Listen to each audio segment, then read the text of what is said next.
So, magandang hapon po. Magandang hapon Luzon, Visayas at Mindanao. So, kasalukuyan ay tayo ay nandito sa market or public market ng Nugpog. So, hindi ako lumabas. Gawa nung talagang ang ulan dito ay wala na yatang katapusan. Oo. Galing niya. Yun talaga. Kung ano yung mga naririnig siguro sa kanilang mga tahanan ay yun ang nadadala. Okay. So yan. Tingnan nyo, 4BC1 ang makina. So yan ay mga traditional na jeepney, traditional jeepney. So isa yan sa pinagbabalakan talagang na i-peace out, pero bakit kailangan i-peace out kung pwede namang i-improve na magiging modernized, no? Pwede naman. Di ba? So yan, mga kabiyaheros-biyaheras natin. So namalingki ang aking may bahay kasama ng aking anak. Seryoso si Amy na. Ayan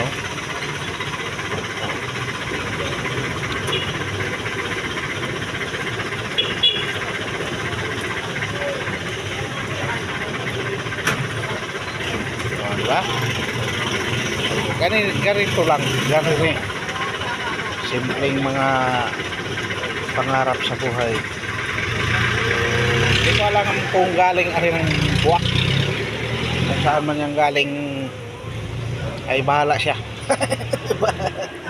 Okay. Diba?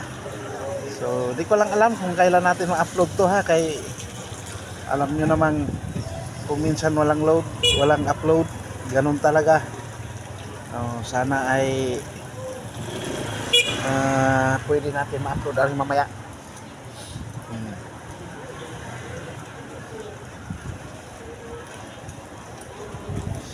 Tuloy-tuloy lang tayo sa buhay.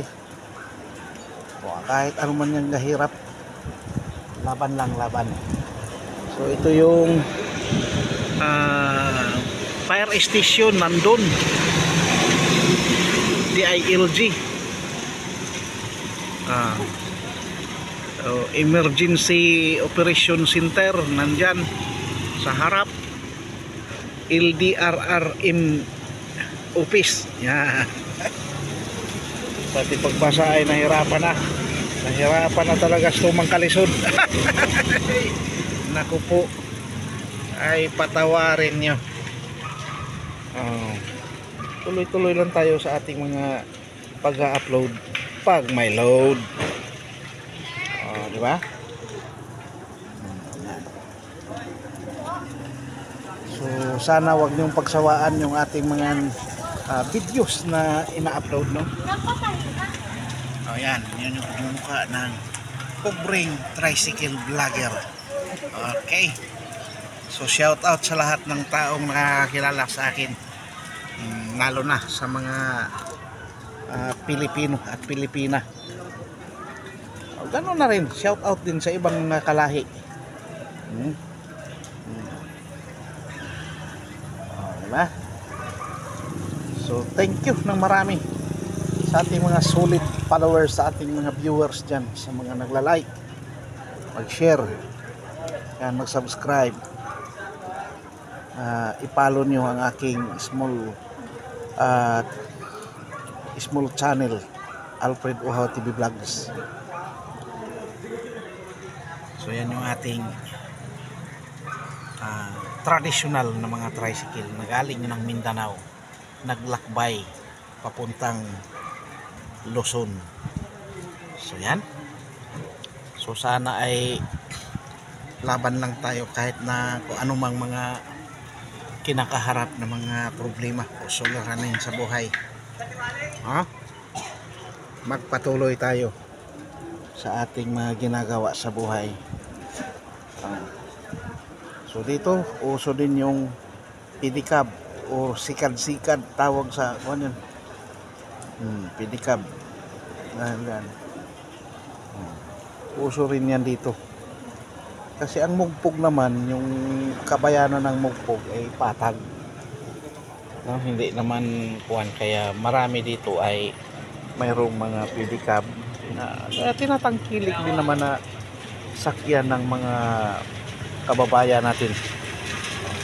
Wow, grabis. Isuso. Oh, yan, ang mga pormahan talaga ng mga tricycle dito. Oh, yan, oh.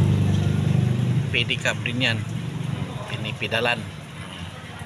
Okay, hanggang dito na lang muna ang ating videos. Maraming salamat. Okay, bye-bye. God bless and to God be the glory. Alfred Uhaw Palo TV Vlogs. Please follow and subscribe my small channel.